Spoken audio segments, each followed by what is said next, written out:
यह कहानी शुरू होती है एक शांत लेकिन गहरी महत्वाकांक्षा से लंदन में एक युवा महिला जो अपने घर से हजारों मील दूर बैठी बिजनेस की पढ़ाई कर रही थी।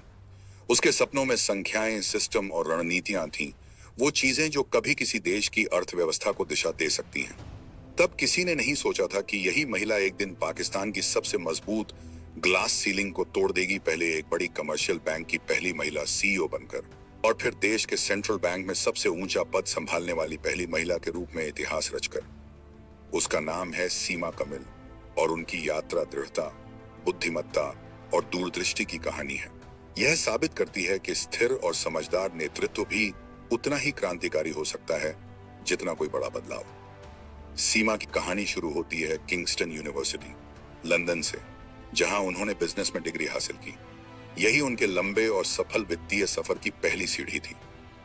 समस्या सुलझाने की उनकी सोच और संरचित विचारधारा ने उन्हें आगे बढ़ाया और उन्होंने सिटी यूनिवर्सिटी, लंदन से एमबीए किया, जहां उन्होंने वैश्विक वित्तीय प्रणालियों के काम करने का तरीका गहराई से सीखा। इन शैक्षणिक वर्षों ने उनके विश्लेषणात्मक दिमाग को निखारा और उन्हें एक वैश्विक दृष्टिकोण दिया जो आगे चलकर उनके नेतृत्व की पहचान बनी। पाकिस्तान लौटने के बाद उन्होंने ऐसे क्षेत्र में कदम रखा जहां उस समय ऊंचे पदों पर बहुत कम महिलाएं थीं। उनकी पहली नौकरी अमेरिकन एक्सप्रेस बैंक में थी, जहां उन्होंने कॉरपोरेट और इन्वेस्टमेंट बैंकिंग की बुनियादी बातें सीखी। इसके बाद उन्होंने ANZ ग्रैंडलिज बैंक और फिर स्टैंडर्ड चार्टर्ड बैंक में काम किया, जहां उन्होंने risk management, trade finance, international banking operations में अपनी विशेषज्ञता बढ़ाई। हर नई चुनौती ने उन्हें और मजबूत बनाया। जहां बाकी लोग बैंकिंग को सिर्फ संख्याओं का खेल मानते थे, वहीं सीमा उसे लोगों, भरोसे और उद्देश्य का क्षेत्र मानती थी। 2001 में जब उन्होंने हबीब बैंक लिमिटेड HBL ज्वाइन किया, तब वो नेतृत्व संभालने के लिए पूरी तरह तैयार थी और उन्होंने बैंकिंग के मायने ही बदल दिए। HBL में उनका सफर असाधारण रहा। शुरुआत उन्होंने कॉरपोरेट और इन्वेस्टमेंट बैंकिंग से की, लेकिन धीरे धीरे वो ब्रांच और रिटेल बैंकिंग की हेड बन गई, जहां उन्होंने पाकिस्तान के सबसे बड़े ग्राहक नेटवर्क्स में से एक का नेतृत्व किया। उनकी अगुवाई में HBL ने देश के कई शहरों और कस्बों तक अपनी पहुंच बढ़ाई और आम लोगों को बैंकिंग सेवाओं से जोड़ा। लेकिन जो चीज सीमा को सबसे अलग बनाती थी, वह थी वित्तीय समावेशन, फाइनेंशियल इंक्लूजन की उनकी सोच। 2011 में उन्होंने HBL वीमेन मार्केट प्रोग्राम शुरू किया, एक ऐसा पहल जो महिलाओं को बैंक खाते खोलने, लोन लेने और अपने वित्तीय फैसले खुद करने के लिए प्रोत्साहित करता था। यह उस समय पाकिस्तान के बैंकिंग क्षेत्र में एक क्रांतिकारी कदम था। उनके काम के नतीजे खुद बोलते थे। HBL का ग्राहक आधार तेजी से बढ़ा और बैंक को इनोवेशन और सहानुभूति के लिए नई पहचान मिली। 2017 में सीमा कमिल ने इतिहास रच दिया।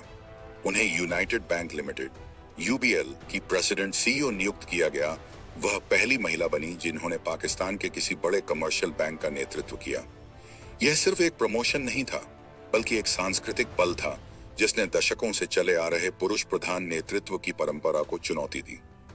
उनकी नियुक्ति ने अनगिनत युवा प्रोफेशनल्स, खासकर महिलाओं को प्रेरित किया, जिन्होंने पहली बार अपने जैसा किसी को शीर्ष पर देखा। उनके नेतृत्व में UBL ने कस्टमर एक्सपीरियंस, डिजिटल ट्रांसफॉर्मेशन और देश भर में वित्तीय पहुंच बढ़ाने पर ध्यान दिया। सीमा अक्सर कहती थी, लीडरशिप का मतलब है दूसरों के लिए रास्ते खोलना, और उन्होंने सचमुच ऐसा किया, अपनी नीतियों और अपने उदाहरण दोनों के जरिए। 2020 में उनका अगला अध्याय शुरू हुआ, जब उन्हें स्टेट बैंक ऑफ पाकिस्तान की डिप्टी गवर्नर नियुक्त किया गया, फिर से यह पद पाने वाली पहली महिला के रूप में। इस भूमिका में उनका फोकस अब सिर्फ एक बैंक नहीं, बल्कि पूरे वित्तीय सिस्टम पर था। उन्होंने digital financial services, financial inclusion और इंफॉर्मेशन टेक्नोलॉजी जैसे प्रमुख क्षेत्रों की जिम्मेदारी संभाली, जो पाकिस्तान के आधुनिक बैंकिंग ढांचे के केंद्र में हैं। उनके नेतृत्व में राष्ट्र नामक इंस्टेंट पेमेंट सिस्टम को आगे बढ़ाया गया, जो पाकिस्तान में तेज, आसान और सबके लिए सुलभ डिजिटल लेन देन का माध्यम बना। उनका काम आज भी देश को एक ऐसे डिजिटल इकोनॉमी की ओर ले जा रहा है, जहां हर व्यक्ति, चाहे वो किसी भी लिंग या इलाके का हो, बराबरी से भाग ले सके। सीमा कमिल का विजन सिर्फ आंकड़ों और मीटिंग्स तक सीमित नहीं है। वो कराची ग्रामर स्कूल की बोर्ड ऑफ गवर्नर्स की चेयरपर्सन हैं और नोटर डेम इंस्टीट्यूट ऑफ एजुकेशन की गवर्निंग बॉडी की सदस्य भी हैं। ये भूमिकाएं उनके इस विश्वास को दर्शाती हैं कि सच्चा नेतृत्व कक्षा से शुरू होता है, जहां भविष्य के बैंकर, इनोवेटर और बदलाव लाने वाले तैयार किए जाते हैं। अपने मार्गदर्शन और समर्थन के जरिए वो नई पीढ़ी के नैतिक और समावेशी नेताओं को आकार दे रही हैं। एक बहुराष्ट्रीय बैंक में पहली नौकरी से लेकर स्टेट बैंक ऑफ पाकिस्तान में ऐतिहासिक भूमिका तक सीमा कमिल का करियर बुद्धिमत्ता, विनम्रता और साहस से भरा एक निरंतर सफर रहा है। उन्होंने साबित किया कि लीडरशिप का मतलब ऊंची आवाज नहीं, बल्कि स्थायी असर छोड़ना है, ऐसे सिस्टम बनाना जो व्यक्ति के जाने के बाद भी काम करते रहें। उनकी कहानी सिर्फ पेशेवर सफलता की नहीं, बल्कि हर युवा महिला के लिए एक संदेश है। सिस्टम में फिट होने की जरूरत नहीं होती, कभी कभी उसे बदलने के लिए तुम्हें ही उसका नेतृत्व करना पड़ता है।